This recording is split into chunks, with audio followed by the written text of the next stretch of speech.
In early 2017, Grammy-nominated jazz composer and guitarist Anthony Wilson began work on Songs and Photographs, the follow-up to his critically acclaimed 2016 album Frogtown. In early November of 2018, about a month before the release of Songs and Photographs, I had the opportunity to spend an afternoon with Wilson talking about the new album and his work as a photographer. This is the unstitched kind of yeah, this is sample what of what's Nina. going on. So Nina is the woman who designed and made this book and printed the book, and she calls it an F&G, which stands for fold and gather. The thing that we wanted was for the book to be able to lay flat. You know, I want people, they're going to be listening to the record and they're going to be taking time with the music, and you're going to kind of have that relationship of coming back to this book. And so the idea that it could, you know, that I didn't want to have happen. So it's the perfect flat reference while you're listening to the music. Yeah. So that was what we came up with. Each song on the album is associated with a different photo, right? Not well, kind of. I mean, structured? Nina's idea was of a series of imagistic phrases, and then she worked on this kind of pacing of images leading to lyrics for songs that did have lyrics. So she just tried to find a kind of a flow of images and lyrics that would allow you to, as you're listening and watching, to create relationships in your own mind, you know. And then, you know, there tend to be little phrases, and then you come across another lyric.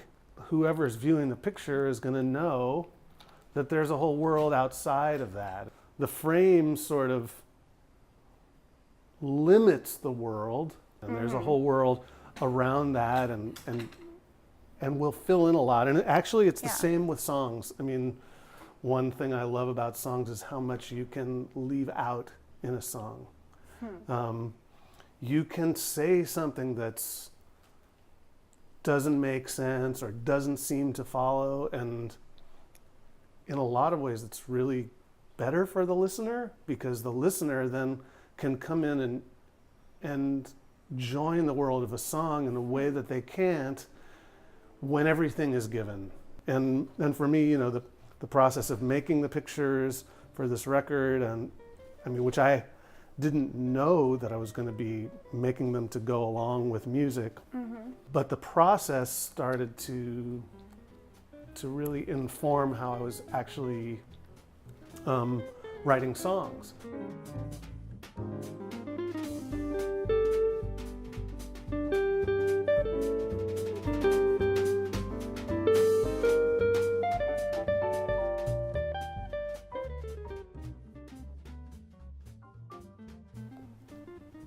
There's a difference in the way that we made the music for this album from Frogtown, which is a much more, also, like I said, controlled experience. This record, I wanted to work with Joe Harley because I'd done so many jazz albums with him, and it's just easy to work with him, and everything sounds great. I wanted to work fast. I wanted to work almost as though it was like an acoustic jazz album that you go in for just a couple of days and you play the music and you don't fuss over it too much. So we booked 3 days, and we worked kind of, for me, in the perfect way of fast and slow. Like, we didn't have to, we never looked at the clock and went, we need to move on to the next song. There was a kind of a natural process there, and Joe is really good at just managing time in the studio.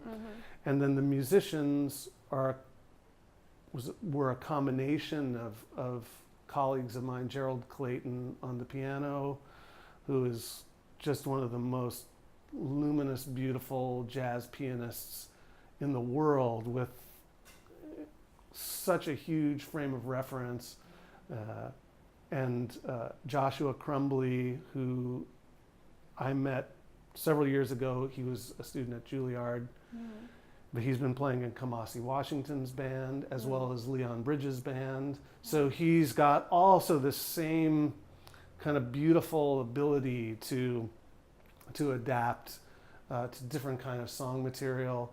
The drummer is Jay Bellerose, who is just one of these iconic, incredible improvising players who also can create an incredible part for a song, and has a million beautiful percussion gestures. Just the album is just scattered with all of these incredible choices that he made.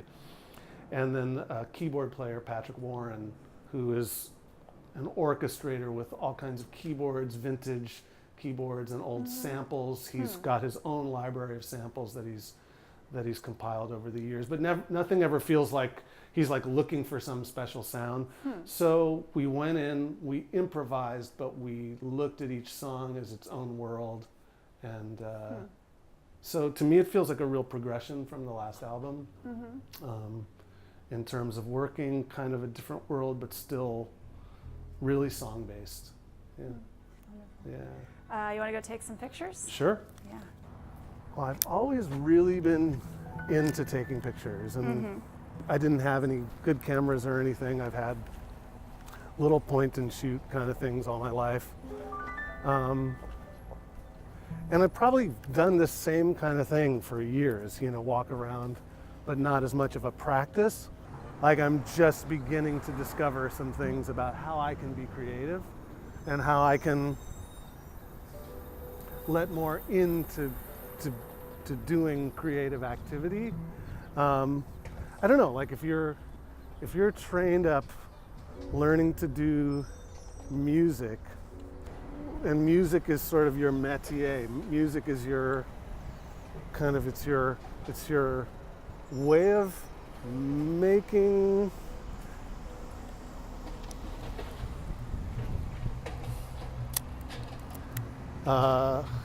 it's your way of making a living, it's your way of making a livelihood in the world and doing things. You can stay creative in music, but somehow adding different activities, you know, this activity of being out and playing with cameras, basically, in the world, it's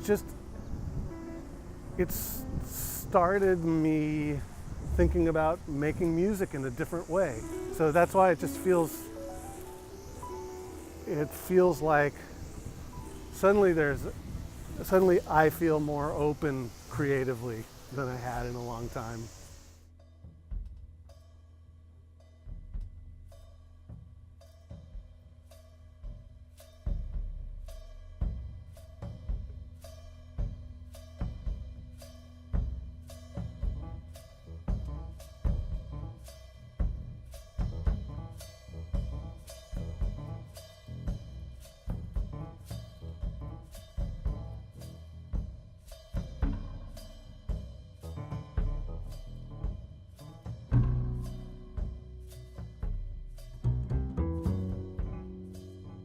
You work towards mastery always. If you're a jazz musician, you're trying to master harmony and melody and the ability to improvise a solo and improvise in a coherent way that's just not random. That's beyond any one lifetime pursuit. That goes past the end of your lifetime. You know, it's impossible to scale that mountain, you know, to get better. If you're Sonny Rollins, you still feel like what's available to you is much more. You get to the point of mastery of a Sonny Rollins or Jim Hall or Bill Evans, Herbie Hancock, any of the people that any of the people that we think of. Roy Haynes, Roy Haynes is 92 or 93 playing the drums so beautifully and still discovering and going on to that next level of mastery. But I actually think they're really related, because in order to master something, you still have to keep that beginner's mind as well. So bringing in activities that cultivate the beginner's mind enables me to bring that back to the thing that I've mastered somewhat more, which is guitar playing. Like, there's all the layers that are going to take me to the next levels, to become a better, deeper player, to be able to express more, to be able to groove more, to make more come out.